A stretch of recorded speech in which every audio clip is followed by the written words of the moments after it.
Today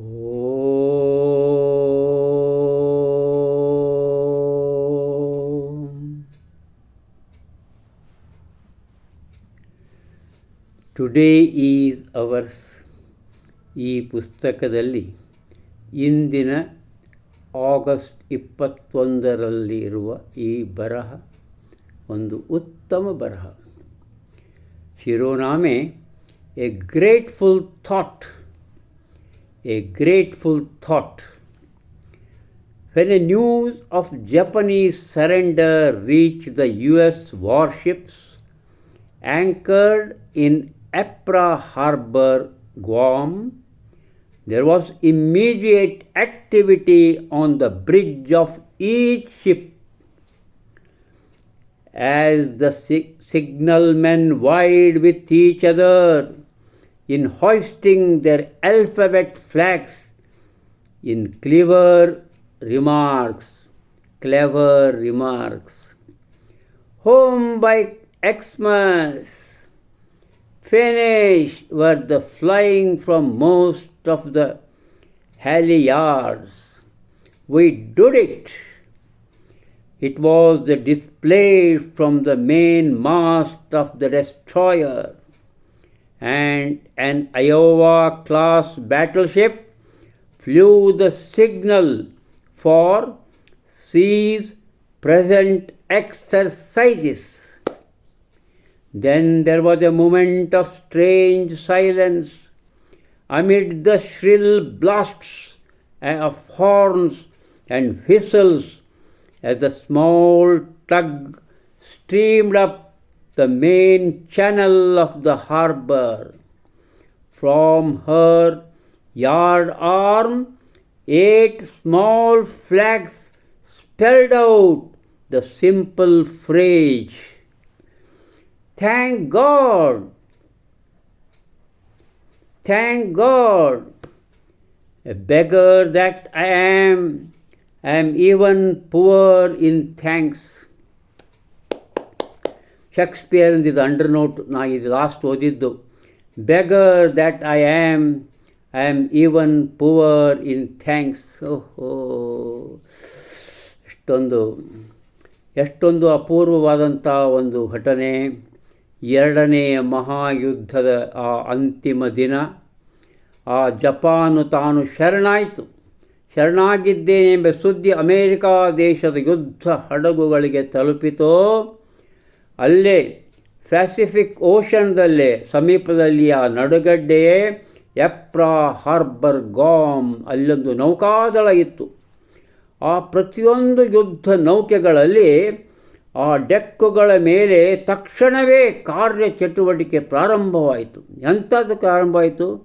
ಪ್ರತಿ ಹಡಗಿನ ಮೇಲೆ ಆ ಒಂದು ಯುದ್ಧ ಮುಗಿತು ಅನ್ನುವಂಥ ಸಿಗ್ನಲ್ ತೋರಿಸುವ ಆ ನೌಕಾದಳದ ಆ್ಯಕ್ಟಿವಿಟಿ ನಾ ಮೊದಲು ನೀ ಮೊದಲು ಅಂಥೇಳಿ ಮಾಡಲಿಕ್ಕೆ ಪ್ರಾರಂಭ ಮಾಡಿದವು. ತಮ್ಮ ಹಡಗುಗಳಿರುವ ಹೆಸರಿರುವ ಧ್ವಜಗಳನ್ನು ವಿಶಿಷ್ಟವಾಗಿ ಬರೆದು ಜಾಣತನದ ಬರಹದೊಂದಿಗೆ ಮ್ಯಾಲೆ ಏರಿಸಿರುವಂಥ ಏನು ಬರೆದಿದ್ವೋ, ನಾವು ಕ್ರಿಸ್ಮಸ್ಸಿಗೆ ಮನೆಯತ್ತ ಅಂಥೇಳಿ. ಮುಗಿಯಿತು. ಏನು ಮುಗಿಯಿತು? ಯುದ್ಧ ಮುಗಿಯಿತು. ಹೀಗೆ ಶಬ್ದಗಳಿರುವ ಧ್ವಜಗಳ ಹಡಗಿನ ಮೇಲೆ ಆ ಹೆಸರಿನ ಮೇಲೆ ಹಾರಾಡಿದವು. ಒಂದು ದೊಡ್ಡ ಹಡಗು, ಡೆಸ್ಟ್ರಾಯರ್, ವೈ ಡಿಡ್ ಇಟ್ ಅಂಥೇಳಿ ಬರೆದು ಹಾರಿಸಿತ್ತಂತ ಧ್ವಜ. ಆ ಮುಖ್ಯ ಯುದ್ಧ ನೌಕೆಯ ಮುಖ್ಯ ಸ್ತಂಭದಲ್ಲಿ ಹಾರಾಡಿದ ಧ್ವರ ವಿ ಡುಡ್ ಇಟ್ ಅಂಥೇಳಿ ಬರೆದಿತ್ತಂತ. ಇನ್ನೊಂದು ನೌಕೆ ಆಯಿತು. ಈಗ ಎಲ್ಲರೂ ಯುದ್ಧಕ್ಕಾಗಿ ಮಾಡುತ್ತಿರುವ ಪ್ರಸಕ್ತ ಕಸರತ್ತು ನಿಲ್ಲಿಸುವ ಸೂಚನೆ. ಈಗ ಯುದ್ಧಕ್ಕಾಗಿ ಪ್ರತಿದಿನ ನಾವು ಏನೊಂದು ಕಸರತ್ತು, ಒಂದು ಎಕ್ಸರ್ಸೈಸ್ ಮಾಡ್ತೀವಲ್ಲ, ಸ್ಟಾಪ್ ದ ಎಕ್ಸರ್ಸೈಸ್ ಅನ್ನುವಂಥ ಧ್ವಜ ಸಹಿತ ಎಲ್ಲ ಹಾರಾಡಿತಂತ ಕೆಲವು ಯುದ್ಧ ನೌಕೆಗಳ ಮೇಲೆ. ಆಮೇಲೆ ನಂತರ ಕೆಲವು ಹೊತ್ತು ಆ ಸೀಟಿಗಳು, ಆ ಧ್ವನಿಗಳು, ಆ ಕಹಳೆಗಳು ಮೊಳಗುತ್ತಲೇ ಇದ್ದು ನಂತರ ಶಾಂತವಾದ ವಾತಾವರಣ, ಸ್ತಬ್ಧವಾದ ವಾತಾವರಣ ನಿರ್ಮಾಣವಾಯಿತು. ಮೌನ ಆವರಿಸಿತು. ಆವಾಗ ಆ ಬಂದವರಿಗೆ ಒಂದು ಸಣ್ಣ ಹಡಗು, ಅದು ಟಗ್ ಅಂತಾರೆ ಅದಕ್ಕೆ, ಎಳ್ಕೊಂಬರೋ ಹಗ್ಗದು, ದೊಡ್ಡ ಹಡಗು. ಆ ಟಗ್ ಬಂತು. ಆ ಟಗ್ಗು ಅದೂ ಸಹಿತ ಹೊಗೆಯನ್ನು ಉಗುಳುತ್ತಾ, ಯಾಕಂದ್ರೆ ಎಲ್ಲ ಅವಾಗ ಸ್ಟೀಮ್ ಇಂಜಿನ್ಸು, ಹೊಗೆಯನ್ನು ಉಗುಳುತ್ತಾ ಒಳಗೆ ಬಂದರಿಗೆ ಬಂತು. ಆ ಸಣ್ಣ ಹಡಗಿನ ಆ ದಂಡೆಯ ಧ್ವಜಸ್ತಂಭಗಳು, ಅಲ್ಲಿ 8 ಧ್ವಜಗಳಿದ್ವಂತ. 8 ಧ್ವಜಗಳಿದ್ವಂತ.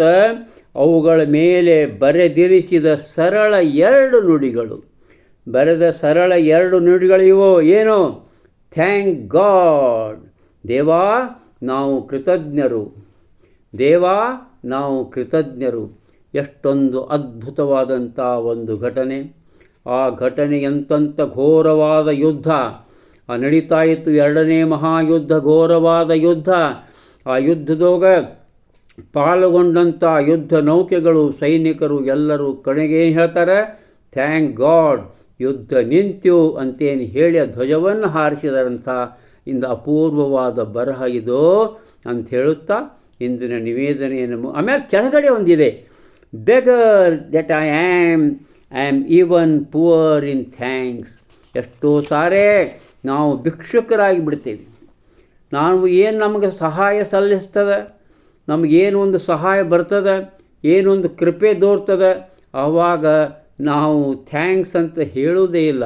ಶೇಕ್ಸ್ಪಿಯರ್ ಒಂದು ಕಡೆ ಬರೆದಾರೆ, ನಾನೋರ್ವ ಭಿಕ್ಷುಕ, ಕೃತಜ್ಞತೆಯನ್ನು ಸಲ್ಲಿಸುವಲ್ಲಿಯೂ ಸಹ ನನ್ನಲ್ಲಿ ಬಡತನ ಉಂಟು. ಕೃತಜ್ಞತೆಯನ್ನು ಅಷ್ಟೊಂದು ನಾನು ಭಿಕ್ಷುಕನಾಗಿ ಬಿಟ್ಟೇನಪ್ಪ ಅಂಥೇಳಿ ತನ್ನೊಂದು ಡ್ರಾಮಾದಲ್ಲಿ ಬರ್ಕೊಂಡಿದ್ದಾನೋ ಏನೋ. ಒಟ್ಟು ಇದು ಶೇಕ್ಸ್ಪಿಯರನ ನುಡಿ. ನಮಸ್ಕಾರ.